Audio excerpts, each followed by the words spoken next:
Em Mateus capítulo 4. Evangelho de Jesus segundo Mateus, no capítulo de número 4. Eu vou ler do verso 1 ao verso 11. Mateus 4, de 1 a 11. A tentação de Jesus. Diz assim o texto: Então Jesus foi levado pelo Espírito ao deserto, para ser tentado pelo diabo. Depois de jejuar 40 dias e 40 noites, teve fome. Levou 40 dias para ter fome. O tentador aproximou-se dele e disse: Se és o Filho de Deus, manda que essas pedras se transformem em pães.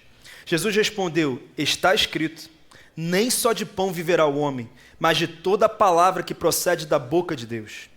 Então o diabo levou a cidade santa, colocou-o na parte mais alta do templo e lhe disse: Se és filho de Deus, joga-te daqui para baixo, pois está escrito, ele dará ordens a seus anjos a seu respeito, e com as mãos eles o segurarão, para que você não tropece em alguma pedra.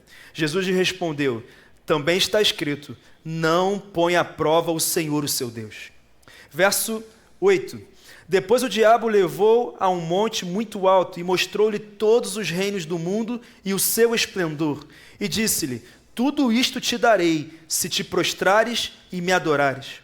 Jesus lhe disse: Retire-se, Satanás, pois está escrito, adore o Senhor, o seu Deus, e só a ele preste culto.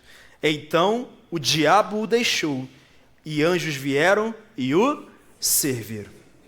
Que o Senhor nos revele a sua palavra, amém? Queridos, nessa tarde eu quero falar sobre o problema mais antigo da humanidade. Não é o pecado, porque esse problema vem antes do pecado. Algo que eu posso afirmar que pode ser, ao mesmo tempo, o motivo do seu sucesso, como também o motivo do seu fracasso. Algo que, se você não aprender a vencer, você jamais terá acesso às promessas que Deus tem para você, à plenitude do projeto que Deus tem para você, aos sonhos que Deus tem para você, à intimidade que você tanto deseja ter com Deus. Com certeza, o que há de mais preocupante é que, se você não vencer isso, pode ser que até mesmo você acabe passando a eternidade em um lugar bem diferente do que você imagina. E isso é muito sério. Hoje eu quero falar sobre as tentações. E mais especificamente eu quero falar sobre como ter vitória diante das tentações. Por isso eu preciso perguntar, quem aqui enfrenta tentações? Se tivesse mais de 2 mãos, você levantava, né?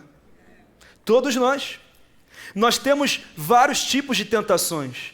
E a maioria delas está relacionada a 3 questões que envolvem a existência humana: sexo, poder e dinheiro. Geralmente, elas estão conectadas a essas vertentes e as suas ramificações, como o orgulho, a vaidade e tantas outras questões.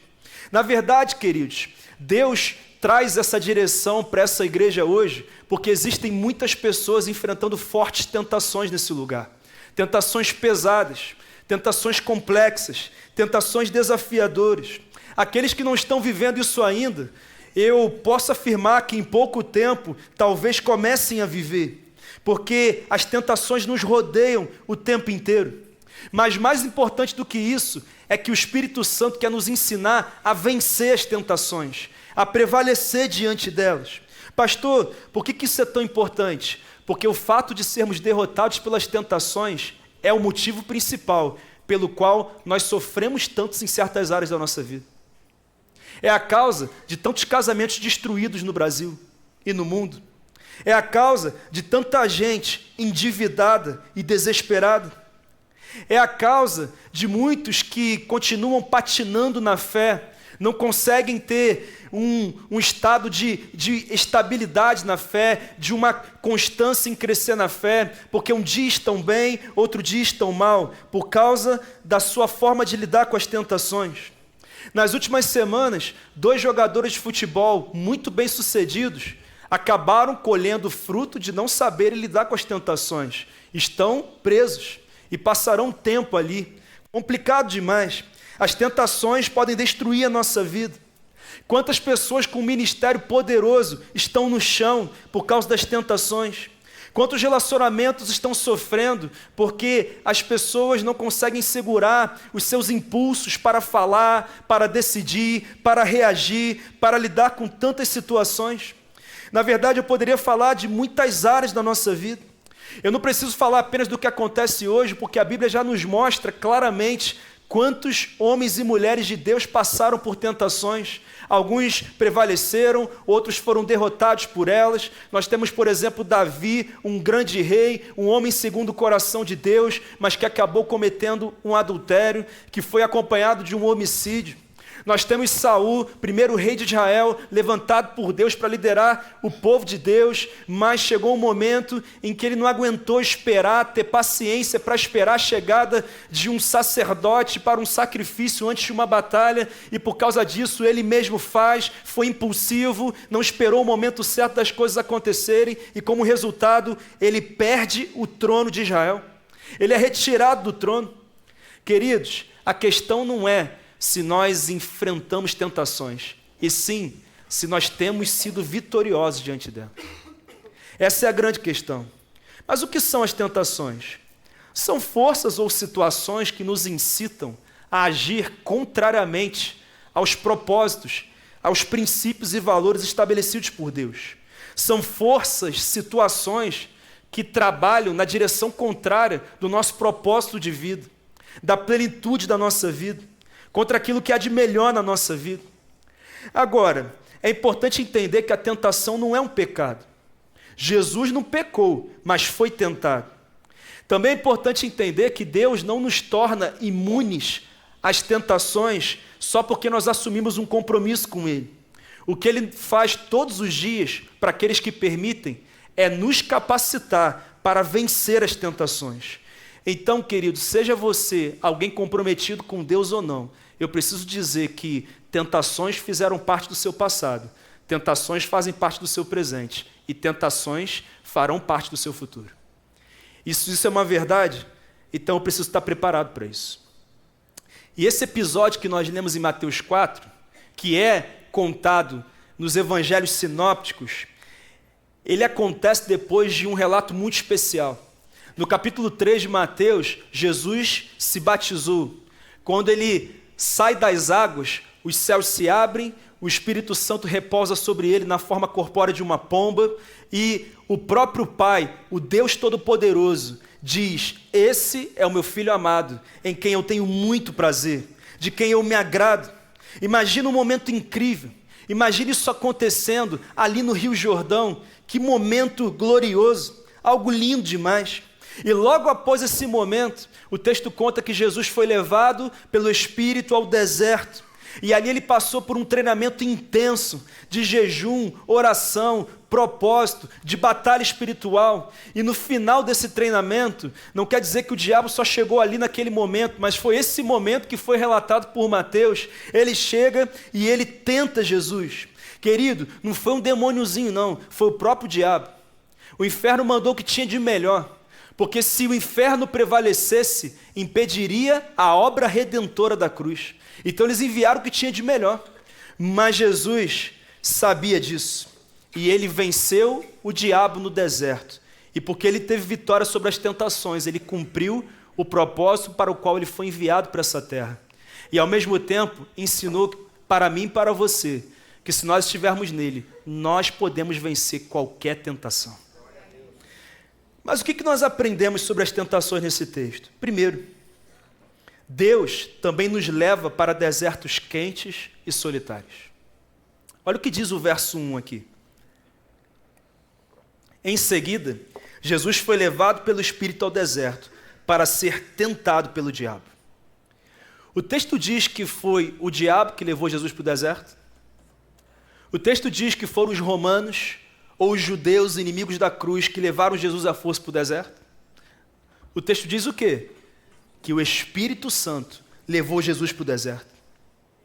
Pastor, eu pensei que o Espírito Santo levava a gente para o céu, para as conquistas, para os milagres, para as portas abertas, para a prosperidade, para o crescimento. Querido, você não está errado não. O Espírito Santo nos leva para isso tudo. Mas a verdade é que o Espírito Santo também nos leva para o deserto para cumprir propósitos específicos. Ele nos leva para nos ensinar, para nos preparar, para cumprir um grande propósito. O deserto foi para Jesus um lugar de preparo, e porque ele permaneceu firme, se tornou para ele um lugar de vitória. Deixa eu te perguntar uma coisa, para você que está enfrentando um deserto. A tua postura vai determinar se esse deserto será um lugar de derrota ou de vitória. Porque na visão de Deus, você está aí para superar, para perseverar e para vencer. É a visão de Deus. Mas o que determina isso é a nossa postura.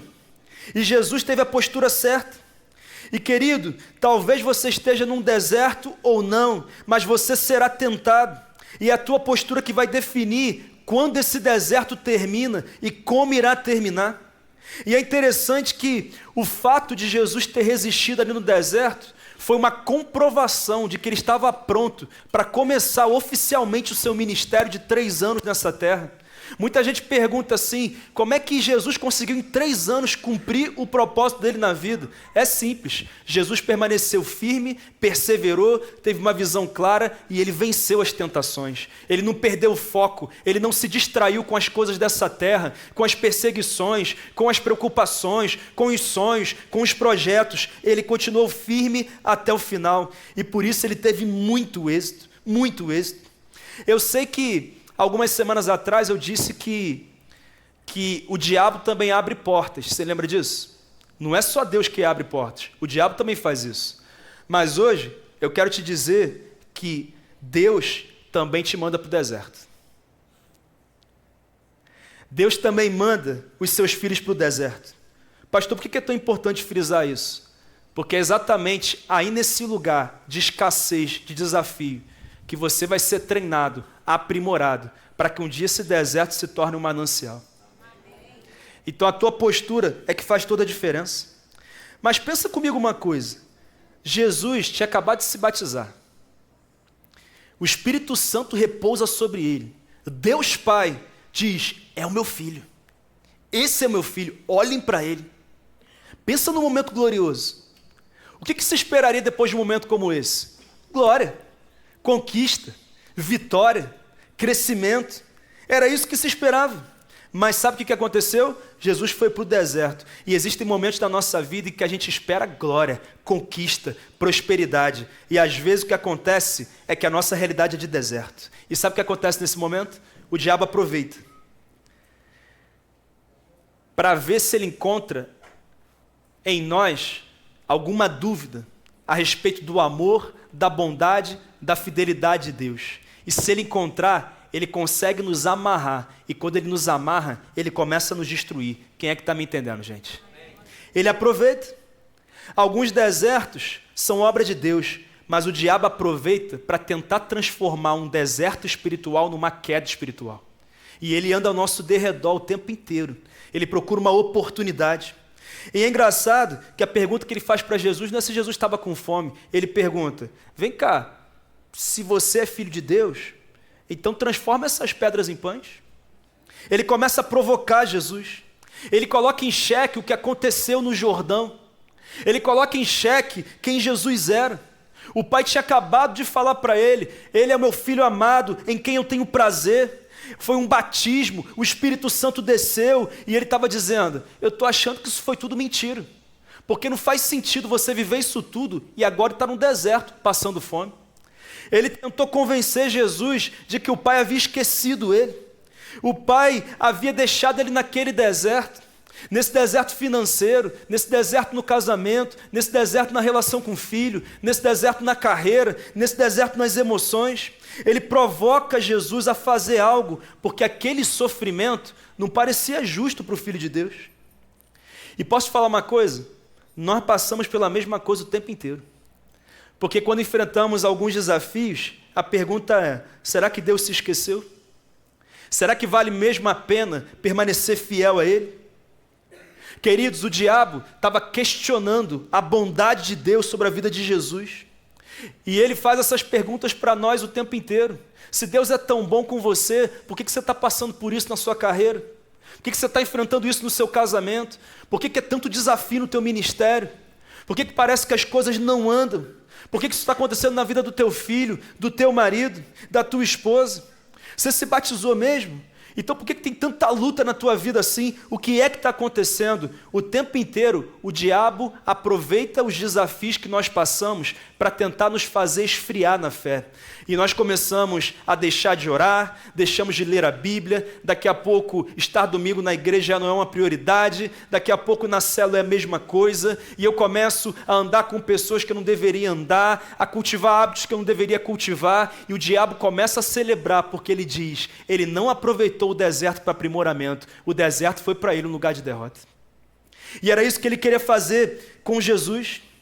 E querido, é tão importante falar sobre isso, porque para você que assumiu uma posição séria com Deus, talvez você esteja sendo fortemente tentado nos últimos dias, nas últimas semanas, nos últimos meses. Então a forma certa de você encarar isso é continuar firme, porque o Senhor vai mandar anjos para te servir. O Senhor está vendo tudo que você está passando para se manter fiel a Ele, obediente a Ele. Fica tranquilo, porque o homem pode até falhar em honrar você, mas o Senhor não vai falhar. Ele está vendo tudo que você está fazendo, o que você está passando. Você precisa ter certeza disso. O pai estava ali no deserto, observando Jesus e o que estava acontecendo. Ele estava pronto para enviar os anjos para servir o seu filho. Tem anjos preparados para servir você, mas você tem que permanecer fiel e o Senhor vai te honrar. Amém? Amém. Segundo, eu aprendo nesse texto que Deus não nos tenta, mas permite que sejamos tentados. Você pode ler comigo o mesmo verso, que é o verso 1. Em seguida, Jesus foi levado pelo Espírito ao deserto para ser tentado pelo diabo. O Espírito Santo levou Jesus para o deserto, mas quem tentou foi quem? Por quê? Porque Deus não tenta ninguém e nem pode ser tentado. E quem fala isso é Tiago. No capítulo 1, no verso 13, ele diz assim, pode projetar também. Quando alguém for tentado, jamais deverá dizer, estou sendo tentado por Deus, pois Deus não pode ser tentado pelo mal, e a ninguém tenta. Tiago é muito claro. Deus não nos tenta, mas permite que sejamos tentados. Deixa eu te falar uma coisa, ele permitiu que o filho unigênito dele fosse tentado. Por que seria diferente comigo e com você? Não seria diferente. Mas por que Deus permite as tentações? Ele permite as tentações por vários motivos. O primeiro motivo é porque as tentações forjam o nosso caráter, refinam a nossa fé, nos desafiam em níveis em que nós precisamos realmente avaliar como está a nossa fé.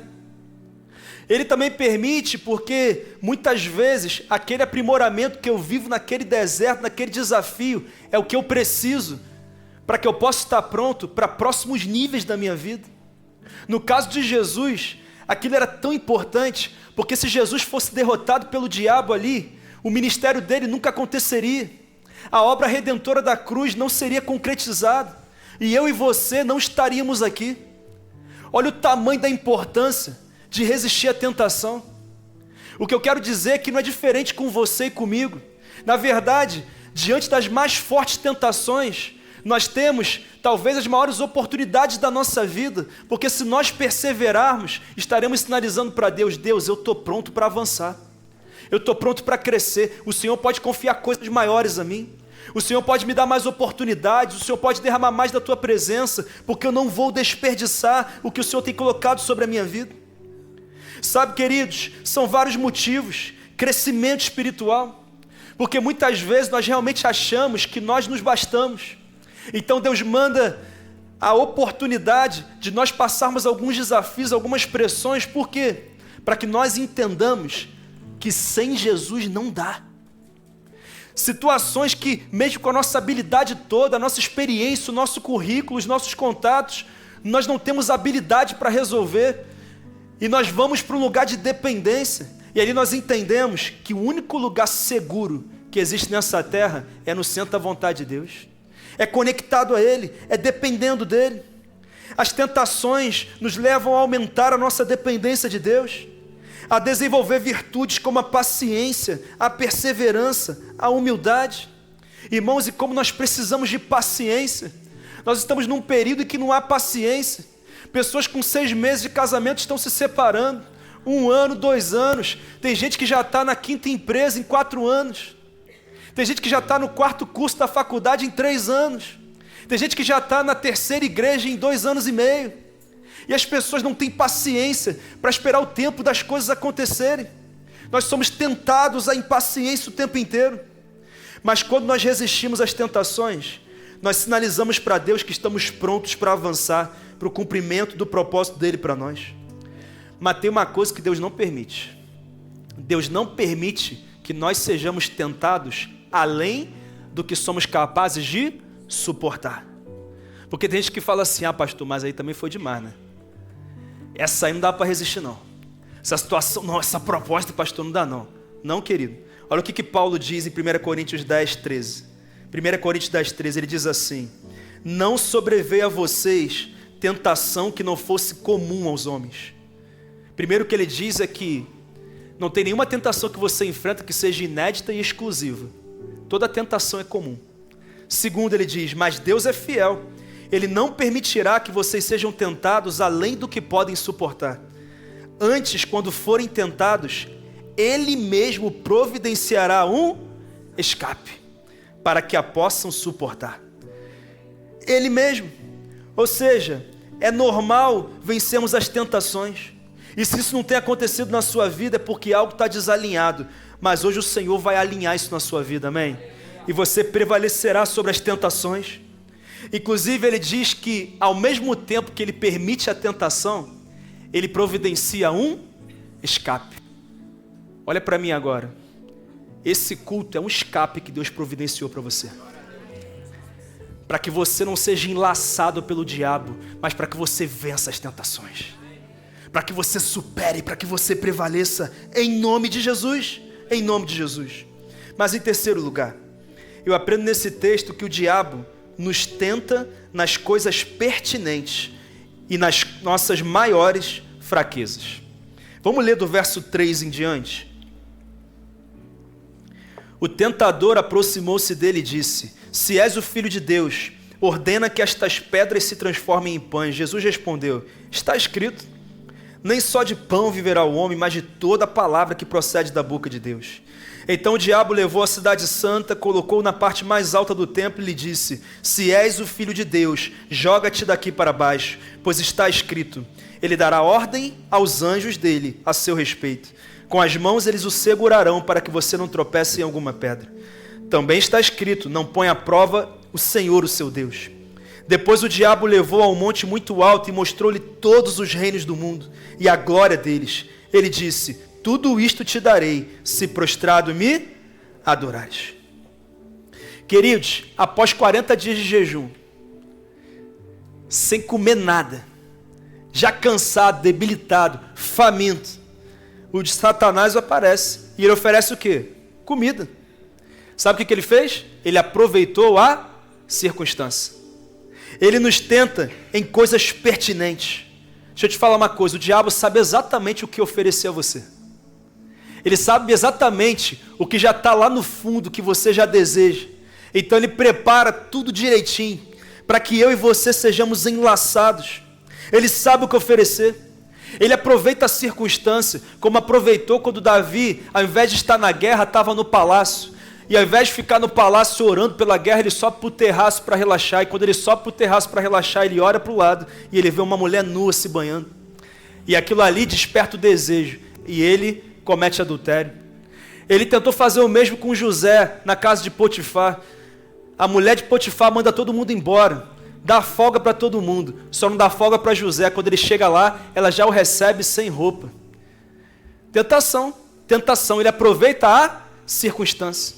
Ele nos tenta nas coisas pertinentes. Aliás, querido, nunca fique sozinho com alguém do sexo oposto que não seja o seu cônjuge. Em lugar nenhum. Casa, apartamento, carro, banheiro, teatro, o que quer que seja. Não pensa que você é forte, não. Porque a Bíblia diz que é o contrário. Quando eu sou fraco, é que eu sou forte. Mas quando eu acho que eu estou preparado, é nessa hora que a minha queda começa. Tem alguém entendendo, gente? O que eu quero dizer é que o diabo aproveita a circunstância. Quando você está precisando de dinheiro, o que você acha que ele vai oferecer de forma fácil? Até o algoritmo da rede social já sabe disso, né? Que você está passando perrengue financeiro, aparece lá, faça R$1.000 por semana. Você clica, você paga o que for necessário, irmão. Você paga 2.000 para receber 1.000. Por quê? É enlaçado. E ele começa a dar oportunidade para que você tente um escape para aquilo que você está passando, mas na verdade é uma armadilha para te aprisionar. E aí aparece agiota, empréstimo e um monte de coisa. Dinheiro fácil. Quando você está chateada com a falta de carinho do seu marido, o que você acha que o diabo vai fazer? Ele vai colocar alguém que te dê carinho perto de você. Ele sabe, ele aproveita a circunstância. Sabe quando você está desanimado com o ministério, com os desafios do ministério e com tanta coisa que acontece, sabe o que ele vai oferecer? Um caminho mais fácil. Ele vai dizer, cara, larga isso aí. Vai servir num negocinho mais simples ali, que ninguém te liga de madrugada com problema no casamento, que ninguém derruba Coca-Cola no teu tapete na célula. Entendeu? Vai procurar isso. Algo mais fácil. Foge. Quando você estiver irritado porque a vida sexual do teu casamento está ruim, você acha que ele vai oferecer o que para você? Ele vai oferecer o prazer que você quer. Ele sabe o que oferecer. Ele sabe o que oferecer. Quando você está insatisfeito num lugar, numa empresa, numa célula, numa igreja, ele vai oferecer. Porque o diabo nos tenta nas coisas pertinentes. E ele também nos tenta nas nossas maiores fraquezas, nas origens dos nossos maiores desejos. Como assim, pastor? Lá em Tiago 1, 14 e 15, nós também aprendemos isso. Aliás, esses 3 versículos são um verdadeiro tratado sobre a tentação. Olha o que ele diz. Cada um, porém, é tentado pelo seu próprio desejo, sendo por este arrastado e seduzido. Então, esse desejo, tendo sido concebido, dá à luz o pecado. E o pecado, uma vez consumado, gera a morte. Essa aqui é a genealogia do pecado. Começa no desejo. Esse desejo é ativado por uma tentação. E por causa disso, eu caio, eu cometo o pecado. E depois disso vem a morte, porque o salário do pecado é a morte. O que eu quero dizer é que nós somos tentados pelo nosso próprio desejo. O diabo não vai te tentar em algo que você não deseja. Vou te dar um exemplo aqui. Eu nunca me envolvi com bebida alcoólica a minha vida inteira. Se você me levar depois do culto aqui numa mesa com todo tipo de bebida e dizer, pastor, bebe o que quiser que está na minha conta. Irmão, não vai fazer nem cosquinha. Porque isso não me atrai em nada. Mas tem gente que está me ouvindo falar isso e já está se sentindo tentado. É ou não é verdade? Porque na área que eu não tenho fraqueza, outra pessoa tem. E às vezes na área que você é forte, eu não sou. Então o diabo ele vai tentar exatamente naquilo que ele sabe que eu já desejo. A minha concupiscência, o meu desejo descontrolado. É isso que ele faz. Então, quem tem dificuldade com a mentirinha, com fofoca, com maledicência, você que é estouradinho, estouradinha, né? Você que é pavio curto, né? Pavio curto, qualquer coisa explode. Você que tem dificuldade com dinheiro, ele sabe onde está o seu problema. Você que tem dificuldade com pornografia, masturbação, pecados sexuais, coisas que vão acabando com você, com o seu corpo, com as suas emoções, com o seu casamento, com a sua vida espiritual. Então, querido, na hora de tentar você, o diabo vai exatamente nessas áreas. E deixa eu falar uma coisa, é muito bom você saber disso, porque você já sabe quais são suas maiores fraquezas. Hoje eu falei na Escola do Avivamento que, apesar de eu ter pregado contra o medo domingo passado, tem uma coisa que nós temos que ter medo. Sabe do quê? Do pecado. Nós temos que ter medo do pecado, irmão. Medo mesmo, medo. Ficar longe mesmo. Nós temos que entender que não é porque a gente está aqui todo domingo que nós estamos imunes a cair nas tentações, pelo contrário. Então, o fato de saber que o foco da tentação está nas nossas fraquezas também não significa que nas outras áreas nós estamos imunes. Por quê? Porque geralmente na nossa área de maior fraqueza, nós também temos o nosso estado de maior vigilância. É ou não é verdade? Pelo menos deveria ser assim, né? Deveria ser assim, né? Se você não quer comer algumas coisas, não deveria nem comprar no mercado, né? Mas você compra todo dia, abre a geladeira e vê, irmão, uma hora o que vai acontecer? Sabe aquele dia de estresse, de cansaço, de empolgação? Você vai direto aonde? Você vai direto no Kit Kat, né, mano? Você vai lá direto, né? Por quê? Por quê? Porque é a nossa fraqueza. É a nossa fraqueza. Mas que eu queria que você entendesse uma coisa, querido. E isso aqui é fundamental. Se puder, câmeras em mim agora. O cerne da tentação de Jesus foi que Deus tinha dado a ele o poder de tomar decisões na terra. Então, o diabo tentou Jesus a assumir o poder decisório e decidir pecar. O texto não conta que o diabo disse assim, olha, você quer comer? Não. Ele disse assim, por que você não pega o poder que você tem e transforma pedra em pão? Ele desafiou Jesus a usar o poder que ele tinha. E deixa eu falar uma coisa muito importante. A maior tentação que eu e você vivemos é a de usar o nosso poder de decisão, o nosso livre-arbítrio, para decidir desobedecer a Deus. Para decidir fugir dos processos de Deus para a nossa vida. Para decidir resistir a Ele. Você tem o poder de decisão na sua mão. Se você quiser, dia 11 de maio você se batiza e começa o seu compromisso com Jesus oficialmente. Mas se você usar o seu poder de decisão para dizer não, eu não vou agora não, eu vou na próxima, ou eu não vou, eu não quero, é você, é a tentação. É você que vai decidir se você vai abrir célula ou não. É você que vai decidir se você vai liderar no reino ou não. Deus já disse para você fazer isso, mas é você que vai ter que entender se você vai escolher ceder aos seus desejos pessoais, aos seus projetos pessoais, ou se você vai ouvir a voz de Deus e você vai obedecê-lo. É com você, é você que decide, é você que vai decidir se vai continuar nesse relacionamento tóxico, que está tirando, está minando a tua fé, está transformando a tua intimidade com Deus em algo medíocre, em algo fraco. É você que decide. É você que vai decidir se vai voltar para a igreja ou não, ou se vai continuar mais 1 ano, mais 2 anos, mais 3 anos, fora da igreja, vivendo a sua vida como você quiser. O poder da decisão está na sua mão, não está nas mãos de Deus. Deus já disse o que Ele espera de você, Ele já falou. É você que vai decidir se como solteiro, você vai se guardar mesmo, só para o teu marido ou para a tua esposa. É você que vai decidir, é você. O poder de decisão está na sua mão. Fala para o teu irmão, o poder está na sua mão. É você que escolhe. É você que escolhe. Ah, pastor, mas na área sexual eu estou muito bem. Até hoje. Porque aquele que julga está de pé, tome cuidado para que não caia. Ah, pastor, nunca tive problema com dinheiro, não. Até hoje. Ah, pastor, eu estou bem nesse... Ok, que bom.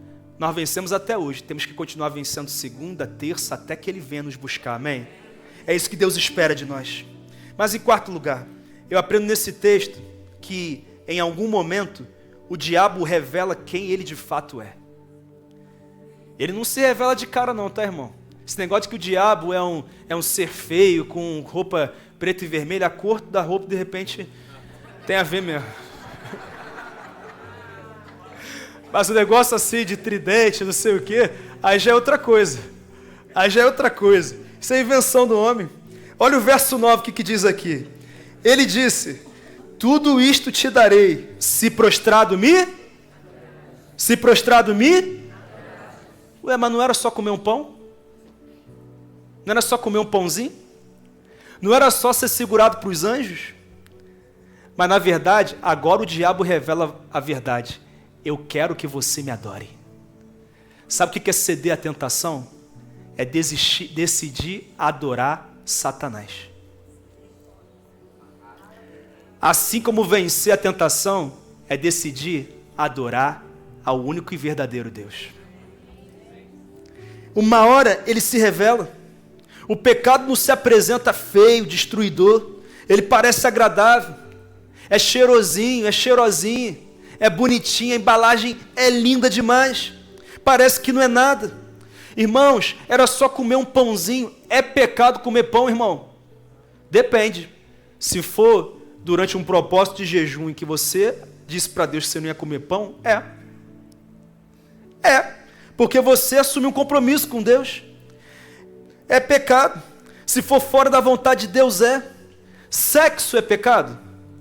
Depende. Se for fora da vontade de Deus, Qual é a vontade de Deus? O sexo foi criado para o casamento. Qualquer tipo de ato sexual fora do casamento é adoração a Satanás e profanação do nome de Deus.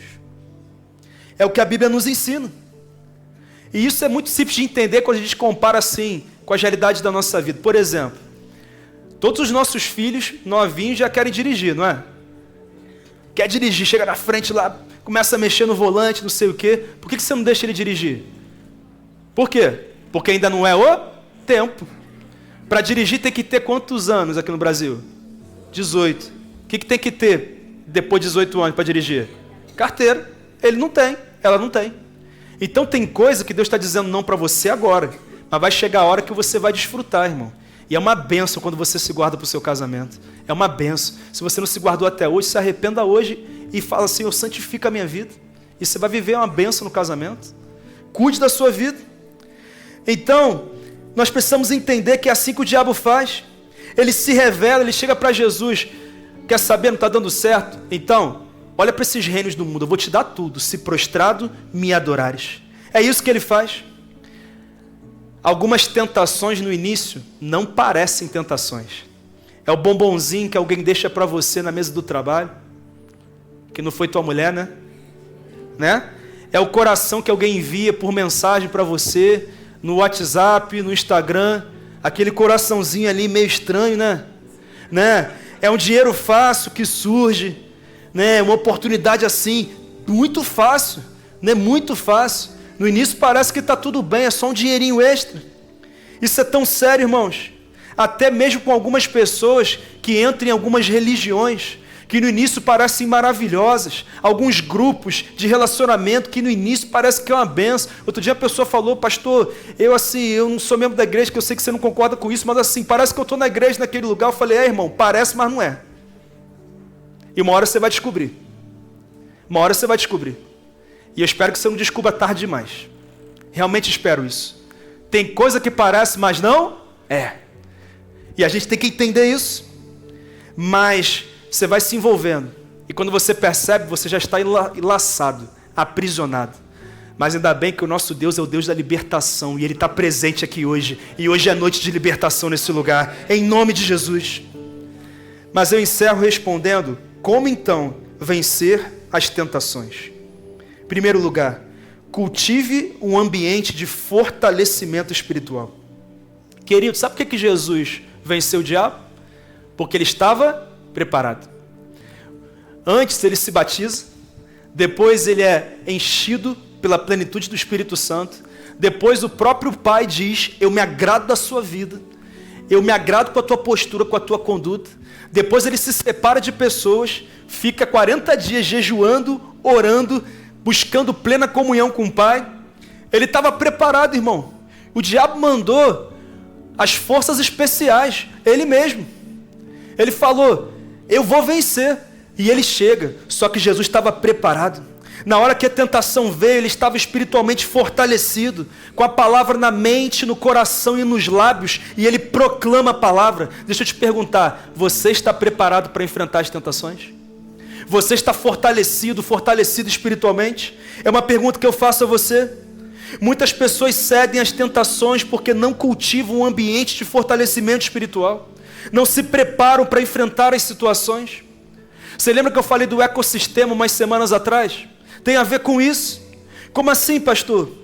Lá em Gálatas 5, olha o que Paulo diz nos versos 16 e 17. Digo, porém, o seguinte, vivam no Espírito, e vocês jamais satisfarão os desejos da carne, porque a carne luta contra o Espírito, e o Espírito luta contra a carne, porque são opostos entre si, para que vocês não façam o que querem. O que Paulo está dizendo é que nós estamos numa batalha constante entre a natureza da carne e a natureza do Espírito. Quem é que vence essa batalha? Quem é mais alimentado. A quem você tem alimentado? Se você só se alimenta espiritualmente domingo aqui, de vez em quando você vem, você não está preparado. Se você vai na célula semana sim, mês não, você não está preparado. Se você lê Bíblia um dia na semana e de forma superficial, se você não tem vida de oração, se você não serve na igreja, se você não tem comunhão, como você vencerá a tentação? Jesus estava preparado. Deixa eu te fazer uma pergunta, ficar ouvindo música mundana te prepara espiritualmente, irmão? Depois você ouve esse sertanejo aí, MPB, hip hop, rock, o que quer que seja. Você acaba de ouvir a música e fala assim, nossa, eu estou cheio do Espírito Santo agora. É isso que acontece, irmão? Você sabe que a música produz sensações e emoções. Você sabe disso, não sabe? E quando essa música não é debaixo da autoridade de Deus, ela produz as piores sensações e emoções. E muitas vezes você está vivendo a mesma história daquilo que você está cantando e ouvindo. Quem está entendendo, gente? É tão simples entender isso? Será que ficar no meio dessas rodinhas de conversa fiada, uns grupos de WhatsApp aí promíscuo? Irmão, tem homem aqui que tem que sair de alguns grupos hoje, porque não serve para você, querido. Se você quer viver a vontade de Deus, a presença de Deus, a intimidade com Deus, as promessas de Deus, não serve para você. Tem certas pessoas que não dá para andar, estão em outra frequência, numa frequência que não conecta você com Deus em nada. Tome muito cuidado. Será que tem alguém de quem você tem que se afastar? Porque isso está atrapalhando teu casamento, teus filhos, tua carreira, tua intimidade com Deus, tua vida espiritual.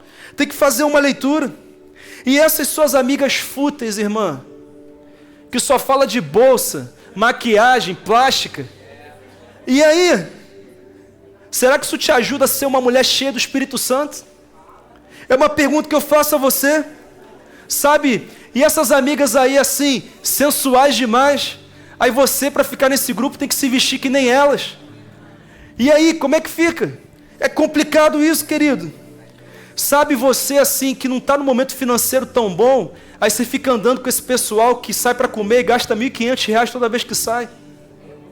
Você tem que sair com esse pessoal mesmo? Será que você aguenta esse ritmo mesmo? Falando tudo, né, irmão?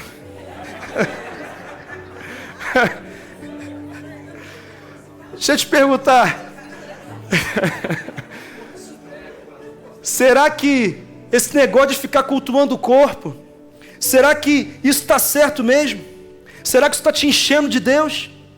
Ficar assistindo essas novelas ridículas, promíscuas, essas séries tendenciosas, coisa complicada, filme de terror, coisas que só despertam o pior em você, coisas que te empurram para alimentar a natureza da carne. Será que vale a pena? Irmão, sabe qual é o nome disso? É premeditar o mal. Diga, premeditar o mal. Em Romanos 13:14, Paulo diz assim: ao contrário, revistam-se do Senhor Jesus Cristo e não fiquem pensando em como satisfazer os desejos da carne. O que Paulo está dizendo é que quando eu me acostumo a me alimentar de coisas que estimulam a minha carne, eu estou premeditando o mal. Eu estou dialogando com o mal. E a qualquer momento o mal será cometido pela minha vida. Eu ando por caminhos que estimulam os piores desejos. Em algum momento eu acabo caindo. Por quê? Porque eu estou cercado. A minha carne está alimentada e o meu espírito enfraquecido. É por isso que o mesmo apóstolo Paulo, em 1 Tessalonicenses 5, ele diz: afastem-se de todo tipo de mal. De todo tipo de mal. Olha o que ele diz: ponham à prova todas as coisas e retenham o que é bom. Irmão, não estou dizendo que você não pode assistir série não, mas põe à prova o que você está assistindo. Será que Jesus assistiria junto com você essa série? Será? Vai assistir The Chosen. Olha aí que benção. Ah, tem as séries que dá para assistir também, tá? Não precisa ser só o The Chosen não, eu gosto também, né? Tem um dia aí que eu tirar uma folga, eu gosto de assistir. É bom. É benção. Querido, deixa eu falar uma coisa. Eu não estou dizendo que você tem que ficar 24 horas por dia lendo Bíblia e orando, que tem que passar os 7 dias da semana na igreja. Não estou dizendo isso não. Na verdade, o que eu estou dizendo é que você precisa decidir a partir de hoje alimentar o teu espírito muito mais do que você alimenta a sua carne. E para fazer isso você tem que ser intencional, porque para alimentar a carne você precisa fazer esforço nenhum, irmão. Ela já é alimentada naturalmente, o mundo jaz no maligno, ele trabalha o tempo inteiro para você viver no pecado. Então você tem que vir à igreja, você tem que ir à célula, você tem que ter vida de oração, você tem que ler a palavra e meditar nela, você tem que cuidar de gente, tem que servir na igreja, tem que fazer discípulos, você precisa ser um avivalista. Jesus estava pronto para encarar o diabo, porque estava espiritualmente fortalecido. Posso te falar uma coisa que eu adoto para a minha vida? Tem coisas que me afasto porque não gosto, outras que me afasto porque eu gosto demais. Se você adotar isso para a sua vida, irmão, pode ter certeza, você estará protegido. Pastor, como é que eu alimento meu espírito? Jesus mesmo disse, santifica-os na verdade, a minha palavra é a verdade. É a verdade. Escondi a tua palavra no meu coração para não pecar contra ti. Eu preciso meditar na palavra. Não é o tempo de vida cristã que te fortalece espiritualmente, mas é a profundidade da tua experiência diária com Deus. É isso que te fortalece, é orar, é servir, é ter comunhão, é ir para a célula. Sabe um dos motivos que levou o diabo a acreditar que ele poderia vencer Jesus? É que Jesus estava sozinho. E é por isso que ele trabalha tanto para que você viva sozinho. Para que você não vá para a igreja, para que você não se batize, para que você não vá para a célula, para que você não tenha comunhão, para que passe mais um domingo que você não decidiu se vai ser membro dessa igreja ou não, e você fica empurrando para a semana que vem, para o mês que vem, daqui a pouco é 2025, e você não tem uma igreja para pertencer, você não tem um pastor para velar pela sua vida, você não tem, e ele trabalha para isso o tempo inteiro. O diabo quer que a brasa fique longe do braseiro, porque ela longe do braseiro se apague. Mas se você estava longe do braseiro, que bom que você agora está no meio do braseiro, porque o Senhor está te aquecendo aqui nessa noite, amém? Segundo, foque no desejo, na consequência e não na atitude. Deixa eu te perguntar uma coisa, o que leva você a ceder ou resistir à tentação? Sabe o que é? O seu desejo. Não é o diabo. Ele te tenta de acordo com aquilo que você deseja. O que te leva a pecar? O seu desejo. Ceder à tentação é dar luz ao desejo. No caso de Jesus, seria o pecado, mas sem despertar o desejo, o diabo não conseguiria tentá-lo. Então ele tenta despertar o desejo de Jesus. Como assim, pastor? Ele não pergunta a Jesus se ele queria comer um pão. Ele ataca a identidade de Jesus. Ele diz, será que você é filho de Deus mesmo que está passando por isso aí? Tu batizou mesmo? O Espírito Santo está em você mesmo? Ele foi tão direto. Ele tentou atacar a identidade de Jesus. Só que Jesus tinha identidade firmada no Pai. E por causa disso, o diabo não conseguiu despertar o desejo. Não foi isso que nós lemos? É o desejo. Posso dizer por que muita gente não consegue parar de pecar? Porque está tentando mudar a atitude. Que é, na verdade, uma única parte. Mas deveria tratar, sabe o quê? O desejo. O problema não é a atitude, é o desejo. O pecado não vem primeiro na vida do homem, primeiro vem o desejo de pecar. Então o segredo para vencer o pecado, para parar de pecar, é não mais focar na atitude, mas no desejo. Ah, pastor, meu problema é com pornografia. Não, é o seu desejo que está desalinhado, que te leva à pornografia. É isso que acontece. Como assim, pastor? O pecado é o fruto. Se eu cortar o fruto sem tratar a árvore, o que produz o fruto vai continuar o quê? Vivo, doente. E logo vai gerar o mesmo fruto novamente. E é por isso que algumas pessoas não conseguem vencer o pecado. Se o diabo usa o desejo para nos convencer, pode ter certeza que alinhar os nossos desejos é o caminho para vencer as tentações. Como assim, pastor? Deixa eu ser bem prático aqui. Ser bem direto aqui. O seu problema de cultuar o corpo não é o principal. O problema é que você faz isso porque você quer se sentir aceito ou aceita pelo corpo que você tem. É por isso que você é viciado em academia, é viciado nos seus gominhos aí, né? Em todos os detalhes do seu corpo, e você vive para isso porque isso te dá identidade. Isso te dá identidade. Não é o culto ao corpo o maior problema, mas é o que me leva a isso. Na verdade, você está tratando a sua autoestima. É o seu desejo por uma melhor estima diante de si mesmo. Você que vive uma vida sexual desregrada, o teu maior problema não é esse. O problema é que você busca ser o garanhão, conquistador, porque isso vai te dar algum senso de prazer, de pertencimento. Você pensa que isso te dá identidade. E você vai nesse caminho, é o desejo. Um outro exemplo aqui, você que é uma pessoa muito legalista, muito pesado com os outros, muitas vezes o seu maior problema não é esse. O seu problema é que alguém um dia foi pesado demais com você. E aí você tenta responder ao sofrimento que você passou, fazendo outros sofrerem. O problema está no desejo, está no desejo. Não é o adultério, mas é o desejo de ter contato com outros parceiros, porque você se lembra que assim era a sua vida no passado. O seu problema não é que você está endividado por causa do carro que você comprou, é que você comprou esse carro para provar algo para alguém para competir com alguém. Ou seja, tudo vem no desejo. Há uma origem para tudo. Há uma origem para tudo. E nós precisamos prestar atenção nisso. E Jesus sabia disso. Então Jesus olha para o desejo, ele olha para a conquista e ele ajusta a atitude. Hoje o que você tem que fazer é, antes de qualquer decisão, qualquer atitude, você tem que pensar, esse desejo que eu tenho, ele vai me levar ao lugar certo? E a consequência de dar à luz a esse desejo vai gerar o que para mim? Porque a Bíblia diz que o pecado gera morte. Se diante da tentação você ficar olhando o que pode ganhar, você vai acabar esquecendo do que pode perder. Acaba esquecendo. Quem aqui quer a bênção de Deus? Quem aqui quer a bênção do Senhor em tudo que fizer nesse ano?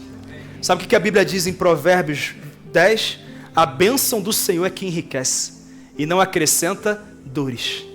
Ou seja, o que nos dá a bênção não é atender o nosso desejo, mas é ter a bênção do Senhor. E para ter a bênção do Senhor, eu preciso andar em santidade. E para andar em santidade, eu preciso dizer não ao pecado. E para dizer não ao pecado, eu preciso tratar o meu desejo interior. E para tratar o meu desejo interior, eu preciso do Espírito Santo me convencendo do pecado, da justiça e do juízo, me guiando para fora do pecado. É por isso que nós precisamos ser cheios do Espírito Santo. Cheios do Espírito Santo. Mas em penúltimo lugar, submeta a sua vontade à vontade de Deus. Irmãos, em cada tentação, qual foi a resposta de Jesus para Satanás? Está escrito. Satanás disse, olha, você não está com fome? Come um pãozinho. Aí Jesus disse, poderia até comer, mas está escrito. Foi o mesmo que ele fez no Getsemane, porque a coisa estava apertando. Então, ele chega para o pai e diz, olha, eu não estou com muita vontade de ir até o final, não. E aí, o senhor mudou de ideia? Porque se o senhor não tiver mudado, que seja feita a tua vontade, mas não a mim. Ou seja, eu digo não para o pecado, porque mais vale a vontade de Deus do que a minha vontade. Está escrito, diga, está escrito. Ah, mas todo mundo transa com todo mundo. Você não tem vontade? Não, tem muita vontade, mas eu vou guardar para o casamento, porque está escrito que o sexo é para o casamento. Está escrito, está escrito. Ó, todo mundo está fazendo um dinheirinho extra aqui, que essa oportunidade, assim, a gente está burlando os negocinhos aqui, mas assim, vai dar em nada não. O que você não faz? Tem vontade de fazer dinheiro? Não tem. Quero ser milionário. E você? Mas está escrito que eu tenho que fazer as coisas do jeito certo, que o Senhor vai me honrar. Sempre tem anjo para me servir. Quem é que está entendendo, gente? Se Deus está dizendo que você tem que perdoar, então perdoa, porque está escrito, não é o que você está sentindo que tem que fazer, é o que está escrito. É isso que nos move. Ah, pastor, eu não quero esse negócio assim de liderar célula, essas coisas. Ei, você está fazendo o que você quer, o que está escrito. Porque o que está escrito é, se você é um discípulo de Jesus, portanto vão e façam discípulos de todas as nações, batizando-os em nome do Pai, do Filho e do Espírito Santo, ensinando-os a obedecer a tudo que lhes tenho ordenado, e eu estarei com vocês até o fim dos tempos. Está escrito. Está escrito. E eu encerro dizendo uma última direção. Busque a recompensa de Deus e não a recompensa do pecado. Olha o verso 11, irmãos. Sempre tem recompensa no final, irmão. Sempre tem. Assim o diabo Verso 11, projeta aí por favor. Eu queria que você lesse isso. Mateus 4:11. Queria que você lesse, para você entender o que nós estamos falando aqui. Vamos lá, você vai ler junto comigo. Assim o diabo o deixou, e imediatamente os anjos vieram e o serviram. Irmão, o salário do pecado pode ser a morte, mas o dom gratuito de Deus é a vida eterna. Aquele que perseverar até o fim será salvo. O nosso Deus é o Deus da renúncia, mas também é o Deus da recompensa. Ninguém se arrepende por obedecer a Deus. Ninguém se arrepende de renúncias menores para alcançar recompensas maiores. Ele recompensa Jesus no deserto. Jesus começa o seu ministério. Ele passa 3 anos curando, ensinando, libertando, perdoando, anunciando o reino de Deus, até que um dia o prendem no Getsemane. Ele vai até a cruz, ele sofre morte, ele vai até o final, ele morre, ele vai para as profundezas do inferno. Há um desespero no ambiente. Sexta-feira foi um dia de morte, de sofrimento. O Salvador morreu, ele morreu. Chegou o sábado, os discípulos se esconderam, eles não sabiam o que iria acontecer. Se fizeram isso com Jesus, o que fariam com eles? Os romanos estavam celebrando, mas não celebravam completamente, porque vai que aquele que disse que ressuscitaria, ressuscita. Nós não podemos celebrar. Eles então, junto com os religiosos, mandam guardas para guardar o túmulo de Jesus, e eles nem percebem o que acontece. No domingo de manhã eles não percebem, até que então duas mulheres chegam ali, e elas encontram um anjo que pergunta: o que vocês vieram fazer aqui? E elas dizem assim: olha, nós viemos aqui preparar o corpo de Jesus, ninguém preparou, nós queríamos assim cuidar e levar e guardar. E a pergunta deles é: por que vocês procuram entre os mortos aquele que vive? Ele não está aqui, ele ressuscitou, ele venceu o inferno, ele envergonhou Satanás. O nosso Deus é o Deus da vitória, é o Deus da ressurreição, é o Deus de poder, é o Deus que me capacita para vencer, que te capacita para vencer. Você não é menor do que nada do que Deus preparou para você. Ele tem coisa grande, vitória sobre as tentações, ele tem vitória no deserto, ele tem vitória no dia difícil, ele tem uma vida inteira para você desfrutar do que ele preparou para você. Nessa noite tem anjos aqui prontos para te servir. E a primeira tentação que você tem que vencer hoje é a tentação de continuar resistindo o chamado de Deus para você. Deus está te chamando hoje. Deixa eu te falar uma coisa, ele não está te chamando, ele está gritando hoje. Ele está dizendo: por favor, vem para o centro da minha vontade. Para de resistir, para de deixar para depois, para de jogar para frente. Eu estou voltando, eu tenho um plano para você, eu tenho um projeto para você. Eu espero transformar a sua vida, transformar a sua história. Queria que você fechasse seus olhos agora e que você começasse a orar nesse momento. Eu quero também orar com você. Esse é um momento de oração. Esse é o momento de nós